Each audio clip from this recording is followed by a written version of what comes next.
হবে। দেখবেন ইয়েতিমের মাথায় হাত বুলান, মনটা নরম হবে। বেশি থেকে বেশি আল্লাহর কাছে দোয়া করেন, মন নরম হবে।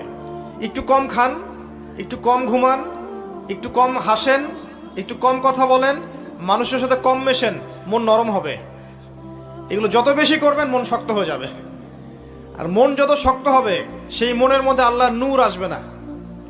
আল্লাহর নূর না আসলে, কলবের মধ্যে আল্লাহর নূর না আসলে আপনি কবরে নূর পাবেন না এবং আপনি পুলসিরাতে নূর পাবেন না, আত্মশুদ্ধি অর্জন করতে পারবেন না।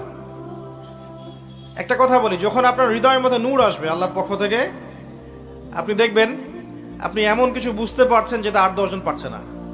আপনি এমন কিছু শুনবেন, এমন কিছু দেখবেন যেটা 8-10 জন দেখবে না। আপনি আল্লাহর নূর দিয়ে দেখবেন ইনশাআল্লাহ তাআলা। আল্লাহ পাক আমাদেরকে নূর অর্জন করার তৌফিক দান করুন। রব্বানা আতমিম লানা নূরানা ওয়াগফির লানা ইন্নাকা আলা কুল্লি শাই